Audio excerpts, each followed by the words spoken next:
Hello everyone. ಇವತ್ತು ನಾನು ನಿಮಗೆ ಅಂಟಿನುಂಡಿ ರೆಸಿಪಿಯನ್ನು ಹಂಚಿಕೊಳ್ಳೋಕ್ಕೆ ನಿಮ್ಮೊಂದಿಗೆ ಬಂದಿದ್ದೇನೆ. ಅಂಟಿನುಂಡಿ ಬಾಣಂತರಿಗೆ ಕೊಡುವ ಒಂದು ವಿಶೇಷವಾದ ತಿನಿಸು. ಇದನ್ನು ಮಾಡಲಿಕ್ಕೆ ಬೇಕಾಗುವಂಥ ಸಾಮಾನುಗಳು: ಉತ್ತತ್ತಿ ಅರ್ಧ ಕಿಲೋ. ಉತ್ತತ್ತಿನ ಸ್ವಲ್ಪ ಜಜ್ಜಿಕೊಂಡು ಬೀಜ ತೆಗೆದು ಅದನ್ನು ತರಿಯಾಗಿ ಪುಡಿ ಮಾಡ್ಕೊಂಡಿದ್ದೇವೆ. 150 ಗ್ರಾಮ್ ದ್ರಾಕ್ಷಿ, ಕಸಕಸೆ 50 ಗ್ರಾಮ್, ಕೇರು ಬೀಜ 100 ಗ್ರಾಮ್, ಮತ್ತು ಅಂಟಿನುಂಡಿಗೆ ಮೇನ್ ಇಂಗ್ರೀಡಿಯೆಂಟ್ ಅಂಟು 250 ಗ್ರಾಮ್, ಒಣ ಕೊಬ್ಬರಿ 250 ಗ್ರಾಮ್. ಒಣ ಕೊಬ್ಬರಿ ನಾವು ತುರಿದಿಟ್ಕೊಂಡಿದ್ದೀವಿ. ಗೋಡಂಬಿ 100 ಗ್ರಾಮ್, ಏಲಕ್ಕಿ 10ರಿಂದ 12, ಬೆಲ್ಲ. ಈ ಸ್ವೀಟಿಗೆ ನಾವು ಬೆಲ್ಲನೇ ಹಾಕಬೇಕು, ಸಕ್ಕರೆ ಹಾಕಿದರೆ ಸರಿ ಬರೋದಿಲ್ಲ, ಬೆಲ್ಲನೇ ಹಾಕಬೇಕು. ಬೆಲ್ಲ ಅರ್ಧ ಕಿಲೋ, ತುಪ್ಪ 200 ಗ್ರಾಮ್.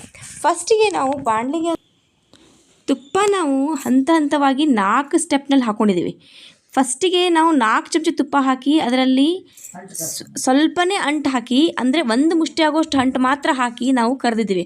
ಅಂಟು ಒಮ್ಮೆ ಹಾಕಿಬಿಟ್ರೆ ಅಂಟು ಒಂದಕ್ಕೊಂದು ಕೂಡ್ಕೊಂಡು ಅಲ್ಲೇ ಮುದ್ದೆ ಆಗ್ಬಿಡುತ್ತೆ. ಹೆಸರು ಹಂಗದ ಅಂಟಿಂದು. ಹೀಗಾಗಿ ನಾವು ಸ್ವಲ್ಪ ಅಂಟನ್ನು ನಮ್ಮ ಕೈಯಲ್ಲಿ 1 ಮುಷ್ಟಿ ಅಂಟು ಮಾತ್ರ ಹಾಕಿ ಕರೆದಿದ್ದೀವಿ. ಇಲ್ಲಿ ನಾವು ತೊಗೊಂಡಿದ್ದು ಅಂಟು 200 ಗ್ರಾಮ್ ಅಂಟು. ನಾವು 200 ಗ್ರಾಮ್ ಅಂಟನ್ನು 4 ಸಲ ಹಾಕಿದ್ದೀವಿ ತುಪ್ಪದಲ್ಲಿ, ಅಂದರೆ 4 ಬ್ಯಾಚ್ನಲ್ಲಿ ನಾವು ಕರೆದಿದ್ದೀವಿ.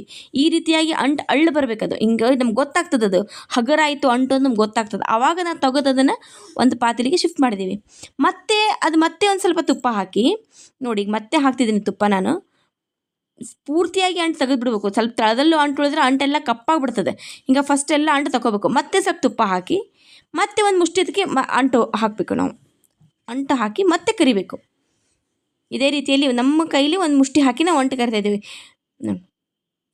ಈ ರೀತಿ ಅಂಟು ಹಾಕಬೇಕು ನೋಡಿ. ಅಂಟು ಹಾಕ್ತಾ ಇದ್ದೀವಿ ನೋಡಿ. ಅದು ಅಂಟು ಹಿಂಗೆ ಕರೆದು ಅಳ್ಳು ಬರ್ತದೆ ಅಂಟು ನೋಡಿ. ಈ ರೀತಿಯಾಗಿ ನಾವು ಅಂಟನ್ನು ಹಾಕಬೇಕು. ಇದು ನೋಡಿ, ಅಂಟು ಹಾಕಿದ್ದೀವಿ. ಅದು ಹಿಂಗೆ ಅಳ್ಳು ಬಂದು ತುಂಬಿ ಬಿಡ್ತದೆ ಹಳ್ಳಿ. ಒಮ್ಮೆ ನಾವು ಅಷ್ಟು ಅಂಟು ಹಾಕಿಬಿಟ್ರೆ ತುಪ್ಪದಲ್ಲಿ ಅದು ಒಂದಕ್ಕೊಂದು ಕೂಡ್ಕೊಂಡು ಅಲ್ಲೇ ಒಂಥರ ಹಿಂಗೆ ಮುದ್ದೆ ಆಗ್ಬಿಡ್ತದೆ. ಅದ್ರ ಸಂಬಂಧ ನಾವು ಹಿಂಗೆ ಹಂತವಾಗಿ ಸ್ಟೆಪ್ ಬೈ ಸ್ಟೆಪ್ ಅಂಟನ್ನು ಹಾಕ್ತಾಯಿದ್ದೀವಿ.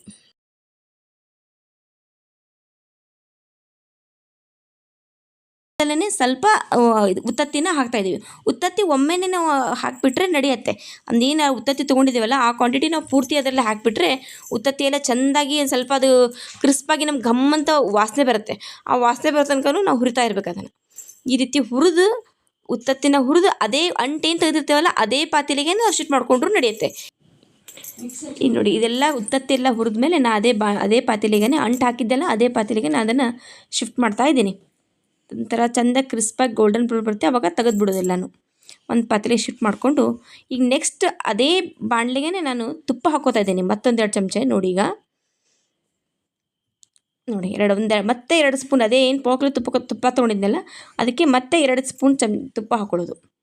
ತುಪ್ಪ ಹಾಕ್ಕೊಂಡು ಅದಕ್ಕೆ ನಾನು ಕೊಬ್ಬರಿ ಏನು ಹೆರೆದಿಟ್ಟಿದ್ದೆಲ್ಲ ತುರಿದಿಟ್ಟಿದ್ದೆಲ್ಲ ಕೊಬ್ಬರಿ, ಆ ಕೊಬ್ಬರಿನ ಇದಕ್ಕೆ ಹಾಕ್ತಾಯಿದ್ದೇನೆ. ಕೊಬ್ಬರಿ ಚೆಂದಾಗಿ ಗೋಲ್ಡನ್ ಬ್ರೌನ್ ಬರೋ ತನಕನೂ ಚೆಂದಾಗಿ ಹುರಿಬೇಕು. ಮಧ್ಯಮ ಉರಿಯಲ್ಲಿಟ್ಟು ಹುರಿಬೇಕು. ಯಾವುದೇ ಕಾರಣಕ್ಕೂ ಫ್ಲೇಮನ್ನು ಹೈ ಮಾಡಬೇಡ್ರಿ. ಫ್ಲೇಮ್ ಹೈ ಮಾಡಿಬಿಟ್ರೆ ಅದು ಎಲ್ಲ ಮೇಲೆಲ್ಲ ಹೊತ್ತದಂಗೆ ಆಗುತ್ತೆ. ಆಮೇಲೆ ಕರಿಯಾಗಿಬಿಡ್ತದೆ. ನಾವು ಏನು ಮಾಡ್ತಿದ್ದೀವಿ ಸ್ವೀಟ್ ರೆಸಿಪಿ ಅದೆಲ್ಲ ಕಪ್ಪಾಗ್ಬಿಡ್ತದೆ. ಸೊ ಅದನ್ನು ಮಧ್ಯಮ ಉರಿಯಲ್ಲೇ ಇಟ್ಟು ನಾವು ಕೊಬ್ಬರಿಯನ್ನು ಹುರಿದು ಅದೇ ಪಾತ್ರೆಗೆ ತೆಗಿತಿದ್ದೀವಿ. ಅಂಟು, ಉತ್ತತ್ತಿ, ಕೊಬ್ಬರಿ ಎಲ್ಲ 3 ಒಂದೇ ಪಾತ್ರೆಗೆ ತೆಗೆಯೋದು. ಏನು ಬೇರೆ ಬೇರೆ ತೆಗಿಬೇಕು ಅನ್ನೋ ಏನೇನು ರೂಲ್ಸ್ ಏನಿಲ್ಲ ಇದರಲ್ಲಿ.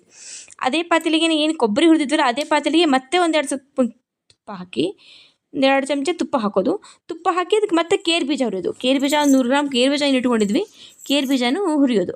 ಕೇರು ಬೀಜನೂ ಹುರಿತಾ ಒಂಥರ ಘಮ ಅಂತ ಸ್ಮೆಲ್ ಬರುತ್ತೆ. ಸ್ಮೆಲ್ ಬಂದಾಗ ಗೊತ್ತಾಗುತ್ತೆ ನಿಮಗೆ ಇದು ಕೇರು ಬೀಜ ಹುರಿದಿದೆ ಅಂತ. ಹಾರ್ಡ್ಲಿ ಒಂದು 2 ಮಿನಿಟ್ಸ್ ಅಷ್ಟೇ ಸಾಕು ಇದಕ್ಕೆ ಕೇರು ಬೀಜ ಹುರಿಲಿಕ್ಕೂ.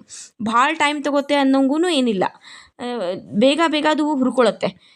ಈ ರೀತಿ ನಾವು ಬಿಡಲಾರ್ದೆ ಕೈ ಆಡಿಸ್ಬೇಕು. ಆಮೇಲೆ ಫ್ಲೇಮ್ ಮಾತ್ರ ಯಾವುದೇ ಕಾರಣಕ್ಕೂ ಜೋರು ಮಾಡಬಾರ್ದು. ಮೀಡಿಯಮ್ ಫ್ಲೇಮ್ನಲ್ಲೇ ಇಟ್ಟು ನಾವು ಮಾಡಬೇಕೆಲ್ಲ ಈ ಐಟಮ್ನೆಲ್ಲ. ಫ್ಲೇಮ್ ಜೋರು ಮಾಡಿಬಿಟ್ರೆ ಅದು ಘಮ ಹೋಗುತ್ತೆ. ಒಂದು ಸ್ವಲ್ಪ ಅದು ಒಳಗೆಲ್ಲ ಆಗಿರೋಂಗಿಲ್ಲ, ಹೊರಗಷ್ಟೇ ಕಪ್ಪಾಗ್ಬಿಡ್ತದೆ. ಸೊ ಸ್ವಲ್ಪ ಫ್ಲೇಮ್ ಮಾತ್ರ ಕಡಿಮೆ ಇಟ್ಟು ಮಾಡಿಕೊಂಡು ಮಧ್ಯಮ ಫ್ಲೇಮ್ನಲ್ಲಿ ಇದನ್ನು ಮಾಡ್ಬೇಕು ನಾವು. ಅದೇ ಪಾತ್ರೆಲಿಗೆ ಕೇರು ಬೀಜನೂ ತೆಗೆಯೋದು. ಈಗ ನೋಡಿ, ಇಲ್ಲೆಲ್ಲ ಕಾಣ್ತಿದ್ದಿಲ್ಲ ಅಂಟು, ಉತ್ತತ್ತಿ, ಕೇರು ಬೀಜ ಮತ್ತು ಕೊಬ್ಬರಿ ಇಷ್ಟನ್ನು ನಾವು ಹುರಿದು ಒಂದೇ ಪಾತ್ರೆಗೆ ತೆಗೆದಿದ್ದೇವೆ. ಮತ್ತು ಅದೇ ಪ್ಯಾನಿಗೆ ಏನು ಪಾವ್ ತುಪ್ಪ ತೊಗೊಂಡಿರ್ತೇವಲ್ಲ ಅದರಲ್ಲೇ ಮತ್ತೆ ಒಂದು 3 ಸ್ಪೂನ್ ತುಪ್ಪ ಹಾಕಿ ಗೋಡಂಬಿನೂ ಹುರ್ಕೊಳ್ಳೋದು. ಗೋಡಂಬಿನೂ ಅಷ್ಟೇ ಲೈಟ್ ಗೋಲ್ಡನ್ ಬ್ರೌ ಬರಬೇಕು. ಭಾಳ ಡಾರ್ಕಾಗಿ ಗೋಲ್ಡನ್ ಬ್ರೌ ಬಂದರೆ ಅದು ಅಷ್ಟು ಸರಿ ಕಾಣೋಂಗಿಲ್ಲ. ನಾವು ಲೈಟಾಗಿ ಗೋಲ್ಡನ್ ಬ್ರೌನ್ ಬರೋ ತನಕ ಹುರ್ಕೋಬೇಕು. ಹುರ್ಕೊಂಡು ಮತ್ತೆ ಅದೇ ಪಾತ್ರೆಲಿಗೆ ಇದನ್ನು ತೆಗೆದುಬಿಡೋದು, ಗೋಡಂಬಿನೂ ತೆಗೆದುಬಿಡೋದು. ಆಮೇಲೆ ಅದೇ ಪಾತ್ರೆಲಿಗೆ ಮತ್ತೆ ಒಂದು ಚಮಚ ತುಪ್ಪ ಹಾಕಿ ಒಣ ದ್ರಾಕ್ಷಿಯನ್ನು ಹುರ್ಕೋಬೇಕು. ಒಣ ದ್ರಾಕ್ಷಿ ಅಂತೂ ಹುರಿದದ್ದು ಸಾಮಾನ್ಯವಾಗಿ ಎಲ್ಲರಿಗೂ ಗೊತ್ತೇ ಇರುತ್ತೆ. ಅದೊಂದು ಸ್ವಲ್ಪ ಹಿಂಗೆ ಉಬ್ಬಿ ಬಂದುಬಿಡುತ್ತೆ, ಆವಾಗ ಅದು ಆಗಿದೆ ಅಂತಲೇ ಅರ್ಥ. ಆವಾಗ ಇದನ್ನು ನಾವು ಅದೇ ಪಾತ್ರೆಲಿಗೆ ತೆಗೆಯೋದು. ನೋಡಿ ನಾನು ಈಗ ಹೆಂಗೆ ಹುರಿತಾ ಇದ್ದೇನಲ್ಲ ಈ ರೀತಿಯಲ್ಲಿ ದ್ರಾಕ್ಷಿನೂ ಹುರಿಬೇಕು. ಎಲ್ಲ ಸಾಮಾನುಗಳನ್ನು ನಾವು ಮಧ್ಯಮ ಫ್ಲೇಮ್ನಲ್ಲೇ ಇಟ್ಟು ಹುರಿಬೇಕು. ಯಾವುದನ್ನು ಜೋರು ಮಾಡಿ ಗಡಿಬಿಡಿಯಲ್ಲೇ ಮಾಡಿದರೆ ಅದು ಸರಿ ಬರೋದಿಲ್ಲ. ಏನು ರೆಸಿಪಿ ಮಾಡ್ತಿದ್ದೀವಿ ಅದು ಅಷ್ಟು ಟೇಸ್ಟ್ ನಮಗೆ ಕೊಡೋದಿಲ್ಲ. ಎಲ್ಲ ಐಟಮ್ಗಳನ್ನು ನಾವು ಮಧ್ಯಮ ಫ್ಲೇಮ್ನಲ್ಲೇ ಇಟ್ಟು ಚೆಂದಾಗಿ ಹುರಿಬೇಕು. ಇದು ದ್ರಾಕ್ಷಿನೂ ಏನು ಭಾಳ ಟೈಮ್ ತೊಗೊಳಂಗಿಲ್ಲ ಹುರಿಲಿಕ್ಕೆ, ಹಾರ್ಡ್ಲಿ ಒಂದು 5 ಮಿನಿಟ್ಸ್ ಅಷ್ಟೇ ತೊಗೊಳುತ್ತೆ. ಎಲ್ಲ ದ್ರಾಕ್ಷಿ ಎಲ್ಲ ಹುರಿದು ಮತ್ತೆ ನಾವು ಅದೇ ಪಾತ್ರೆಗೆ ಶಿಫ್ಟ್ ಮಾಡ್ತಾಯಿದ್ದೀವಿ. ಎಲ್ಲ ನೋಡಿರಿ ಪಾತ್ರೆಗೆಲ್ಲ ತೆಗಿತಾ ಇದ್ದೀನಿ ಒಣ ದ್ರಾಕ್ಷಿನ ನೋಡಿ ಈ ರೀತಿಯಾಗಿ ನಾವು ತೆಗಿಬೇಕು. ಆಮೇಲೆ ನಾವು ಅದೇ ತುಪ್ಪದಲ್ಲೇ ಅದೇ ಪಾತ್ರೆಗೆ 8-10 ಏಲಕ್ಕಿ ತೊಗೊಂಡ್ವಲ್ಲ, ಏಲಕ್ಕಿ 10ರಿಂದ 12 ತೊಗೊಂಡ್ರು ನಡೀತದೆ. ಫ್ಲೇವರಿಗಾಗಿ ಏಲಕ್ಕಿ ಹಾಕೋದು. ಏಲಕ್ಕಿನೂ ಚೆಂದಾಗಿ ಘಮ ಬರೋ ತನಕ ಹುರ್ಕೋಬೇಕು. ಅದೊಂಥರ ಹಿಂಗೆ ಮೇಲ್ಗಡೆ ಗೋಲ್ಡನ್ ಕಲರ್ ಬರ್ತದೆ. ಆವಾಗ ಏಲಕ್ಕಿ ತೆಗೆದು ಒಂದು ಬಟ್ಲಕ್ಕೆ ತೆಗೆದು ನಾವು ಈಗ ಏನು ಸೇರಿಸಿದ್ದೀವಲ್ಲ ಐಟಮ್ದಲ್ಲಿ ಏಲಕ್ಕಿ ತೆಗಿಬಾರ್ದು, ಅದು ಬೇರೆ ಸಪ್ರೇಟ್ ಬಟ್ಲಕ್ಕೆ ತೆಗಿಬೇಕು. ಏಲಕ್ಕಿ ತೆಗೆದನ್ನು ಸ್ವಲ್ಪ ನಾವು ಕುಟ್ಟಬೇಕು, ಅದು ಮಿಕ್ಸಿಯಲ್ಲಿ ಇದಾಗೋದಿಲ್ಲ. ಅದಕ್ಕೆ ಏಲಕ್ಕಿನ ಕುಟ್ಕೊಂಡು ಅದಕ್ಕೆ ಪುಡಿ ಸೇರಿಸಬೇಕು. ಅದಾದ ನಂತರ ಅದೇ ಪಾತ್ರೆಗೆ ನಾವು ಕಸಗಸಿಯನ್ನು ಹಾಕಿ ಹುರ್ಕೊಂಡಿದ್ದೇವೆ. ಕಸಗಸಿನೂ ಅಷ್ಟೇ, ಇದು ಏನಾಗ್ತದೆ ಅಂದರೆ ತುಪ್ಪ ಎಲ್ಲ ಹಾಕಿಬಿಟ್ಟಿರ್ತೀವಲ್ಲ, ಇಷ್ಟು ಐಟಮ್ ಹುರಿದ್ಕೊಳ್ಳೋ ಪಾತ್ರೆ ಭಾಳ ಬಿಸಿಯಾಗಿಬಿಟ್ಟಿರ್ತದೆ. ಸೊ ಸ್ವಲ್ಪ ನಮ್ಗೆ ಅದು ಹಾಕಿದ ಕೂಡಲೇ ಪಟ್ಟನೆ ಆಗೇ ಬಿಡ್ತದೆ ಕಸಗಸಿ. ತಕ್ಷಣಕ್ಕೆ ತೆಗಿಬೇಕು ಕಸಗಸಿನ, ಭಾಳ ತನಕ ಬಿಟ್ಟರೆ ಕಪ್ಪಾಗ್ಬಿಡ್ತದೆ. ತುಪ್ಪ ಗಸಗಸೆ ಎಲ್ಲ ತೆಗೆದ ಮೇಲೆ ನಾವು ಬೆಲ್ಲನ ಹಾಕಬೇಕು. ಬೆಲ್ಲ ಎಷ್ಟು ನಾ ಕ್ವಾಂಟಿಟಿಯಲ್ಲಿ ಹೇಳಿದ್ದಿಲ್ಲ ಅಷ್ಟು ಬೆಲ್ಲನ ಒಮ್ಮೆನೇ ಹಾಕ್ತಾಯಿದ್ದೇನೆ. ಇದನ್ನೇ ನಾವು ಬೇರೆ ಬೇರೆ ಹಾಕಬೇಕು ಅಂತ ಏನಿಲ್ಲ. ಬೆಲ್ಲವನ್ನು ನಾವೆಲ್ಲ ಈ ರೀತಿ ಹಾಕಿದ ಮೇಲೆ ಬೆಲ್ಲಕ್ಕೆ 4-5 ಟೇಬಲ್ ಸ್ಪೂನ್ ಅಷ್ಟೇ ನೀರು ಬೇಕಾಗ್ತದೆ ಪಾಕ ಮಾಡಲಿಕ್ಕೆ. ಭಾಳ ನೀರು ಹಾಕಿಬಿಟ್ರೆ ಅದು ಪಾಕ ಲಘು ಬರೋದಿಲ್ಲ. ಆಮೇಲೆ ನಮ್ಗೆ ಒಂದೆಳೆ ಪಾಕ ಬಂದರೆ ಸಾಕು. ಭಾಳ ನಾವು ಹಿಂಗೆ ಏರ್ ಪಾಕ ಮಾಡಿದ್ರೂ ಉಂಡೆ ಬರೋಬ್ಬರಿಗೆ ತಿನ್ನಲಿಕ್ಕೆ ಬರೋದಿಲ್ಲ. ಜಸ್ಟ್ ಒಂದೆಳೆ ಪಾಕ ಬರಬೇಕು. ಆ ರೀತಿ ನಾವು ಬೆಲ್ಲದ ಪಾಕವನ್ನು ಮಾಡಬೇಕು. ಇದಕ್ಕೆ ನೋಡಿ ನಾನೀಗ ನನ್ನ ಕಣ್ಣಳತಿಲೇ ನಾನು ಹಾಕ್ತಾಯಿದ್ದೇನೆ ನೀರು. ಆ್ಯಕ್ಚುಲಿ ಇಷ್ಟು ನೀರು ಹಾಕಬಾರ್ದು ಇದಕ್ಕೆ. ನಾನು ಅರ್ಧ ಲೋಟ ನೀರು ಹಾಕಿಲ್ಲ, ಅಲ್ಲಿ 4ರಿಂದ 5 ಟೇಬಲ್ ಸ್ಪೂನ್ ಅಷ್ಟೇ ಇದಕ್ಕೆ ನೀರು ಬೇಕಾಗೋದು. ನಾ ಅರ್ಧ ಲೋಟದಲ್ಲಿ ನಿಮ್ಗೆ ತೋರಿಸಿದ್ದೀನಿ, ಬಟ್ ಅದು ಬೇಡ. 4ರಿಂದ 5 ಟೇಬಲ್ ಸ್ಪೂನ್ ಅಷ್ಟೇ ಹಾಕಿ ಬೆಲ್ಲವನ್ನು ಚೆಂದಾಗಿ ಇದರಲ್ಲೇ ಮುಗಿಸ್ತಾ ಇರಬೇಕು. ಅದು ಹಿಂಗೆ ಕರಗಿ ಪಾಕ ಬರುತ್ತೆ. ಇದು ನೋಡಿ ಈ ರೀತಿ ಆಗುತ್ತೆ, ಕರಗ್ತದೆ, ಈ ರೀತಿ ಆಗುತ್ತೆ. ಈ ರೀತಿ ಪಾಕ ಬಂದ ಚಮಚದಲ್ಲೇ ಹಿಂಗೆ ಎತ್ತಿ ನೋಡಿದಾಗ ಅದು ಒಂದೆಳೆ ಪಾಕ ಬರುತ್ತೆ. ಜಸ್ಟ್ ಇದಕ್ಕೆ ಒಂದೆಳೆ ಪಾಕ ಮಾತ್ರ ತೆಗಿಬೇಕು. ಜಾಸ್ತಿ ಏರು ಪಾಕ ತೆಗೆದುಬಿಟ್ರೆ ಉಂಡೆ ಅಂಟಾಗ್ಬಿಡ್ತದೆ, ಅದು ಪಾಪ ತಿನ್ಲಿಕ್ಕೆ ಸರಿ ಆಗೋದಿಲ್ಲ. ಹೀಗೆ ನಾವು ಕೈಯಾಡಿಸ್ತಾ ಇದ್ದಂಗೆ ಅದು ಪಾಕ ಬರ್ತದೆ. ನೋಡಿರಿ ಹಿಂಗೆ ಮಾಡ್ತಾ ನೋಡ್ತಾ ಇರಬೇಕು. ಅದು ಒಂದೆಳೆ ಪಾಕ ಬಂದುಬಿಟ್ರೆ ನಮಗೆ ಸಾಕಾಗ್ತದೆ. ಏರು ಪಾಕ ಮಾಡಬಾರ್ದು ಇದಕ್ಕೆ, ಜಸ್ಟ್ ಒಂದೆಳೆ ಪಾಕ ಬಂದುಬಿಟ್ರೆ ಸಾಕಾಗ್ತದೆ. ನೋಡಿ ಕುದಿ ಬರ್ತಾ ಇರ್ತದೆ, ನಾವು ನೋಡ್ತಿರ್ಬೇಕು ಅದನ್ನು. ಕೈ ಆಡಿಸೋದು ಮಾತ್ರ ಬಿಡಬಾರ್ದು, ಚಮಚದಿಂದ ನಾವು ಅದು ಕೈ ಆಡಿಸ್ಕೋತ ಇರಬೇಕು. ನೋಡಿ ಒಂದೆಳೆ ಪಾಕ ಬಂದದ್ದು ಗೊತ್ತಾಗುತ್ತೆ ನೋಡಿ.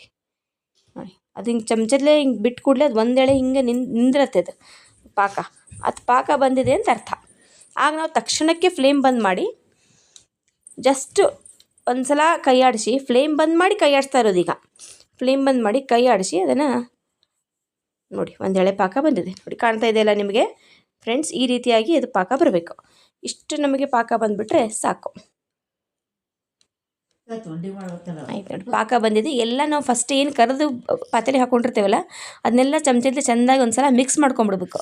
ಎಲ್ಲ ಚೆಂದಾಗಿ ಮಿಕ್ಸ್ ಮಾಡ್ಕೋಬೇಕು. ನೋಡಿ ನಾ ಈ ರೀತಿ ಮಾಡ್ತಾಯಿದ್ದೀನಿ. ನೀಟಾಗಿ ಒಂದು ಸಲ ಮಿಕ್ಸ್ ಮಾಡ್ಕೊಂಬಿಟ್ರೆ ನಮಗೆ ಅದು ಉಂಡೆ ಕಟ್ಟಲಿಕ್ಕೆ ಈಸಿ ಆಗ್ತದೆ. ಈ ರೀತಿಯಾಗಿ ಮಿಕ್ಸ್ ಮಾಡಿಕೊಂಡು ಏನು ಬೆಲ್ಲದ ಪಾಕ ಮಾಡ್ಕೊಂಡಿರ್ತೀವಲ್ಲ ಆ ಪಾಕನೇ ಇದಕ್ಕೆ ಹಾಕ್ಬಿಡೋದು. ನೋಡಿ ಫ್ರೆಂಡ್ಸ್, ಬೆಲ್ಲದ ಪಾಕವನ್ನು ಹಾಕ್ತಾಯಿದ್ದೀವಿ. ಇದೇನಿಲ್ಲ, ಸ್ವಲ್ಪ ಬೆಲ್ಲದ ಪಾಕ ಹಾಕಿ ಅದನ್ನು ಮತ್ತೆ ಚೆಂದಾಗಿ ನಾವು ಕೈಯಾಡಿಸ್ಬೇಕು. ಎಲ್ಲ ನಾವು ಡ್ರೈ ಫ್ರೂಟ್ಸ್ ಎಲ್ಲ ಒಂದಕ್ಕೊಂದು ಹೊಂದ್ಕೊಳ್ಳೋ ತನಕ ನಾವು ಕೈಯಾಡಿಸಿ ಮತ್ತೆ ಅದಕ್ಕೆ ಪಾಕ ಹಾಕೋದು. ನೋಡಿ ಫಸ್ಟ್ ನಾವು ಒಂದು ಟ್ರಿಪ್ ಹಾಕಿದ್ದೀನಿ ಪಾಕ, ಮತ್ತೆ ಅದನ್ನು ಸ್ವಲ್ಪ ಚೆಂದಾಗಿ ಕೈಯಾಡಿಸ್ಬೇಕು. ಅಂದರೆ ಎಲ್ಲ ಡ್ರೈ ಫ್ರೂಟ್ಸಿಗೂ ಅದು ನಮಗೆ ಪಾಕ ಹತ್ಕೋಬೇಕು. ಪಾಕ ನಮ್ಗೆ ಚೆಂದಾಗಿ ಹತ್ಕೊಂಡ್ರೆ ಅದು ಟೇಸ್ಟ್ ಸರಿ ಬರುತ್ತೆ.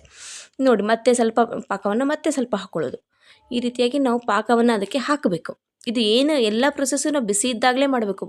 ಪಾಕ ಬಿಸಿ ಇದ್ದಾಗಲೇ ಎಲ್ಲ ಪ್ರೊಸೆಸ್ಸನ್ನು ಮಾಡಬೇಕು. ಇಲ್ಲಾಂದರೆ ಇದು ಆ ಪಾಕ ಒಂದು ಸಲ ಆರಿಬಿಡ್ತು ಅಂದರೆ ನಮಗೆ ಉಂಡೆ ಚೆನ್ನಾಗಿ ಬರೋದೇ ಇಲ್ಲ.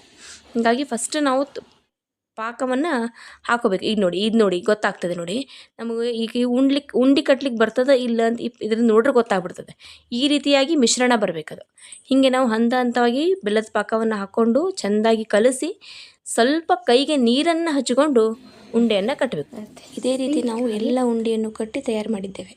ನೀವು ಸಹ ಮನೆಯಲ್ಲಿ ಟ್ರೈ ಮಾಡಿ ನಮ್ಮ ರೆಸಿಪಿ ಹೇಗಿತ್ತು ಅಂತ ಕಮೆಂಟ್ ಮುಖಾಂತರ ತಿಳಿಸಿ ಫ್ರೆಂಡ್ಸ್.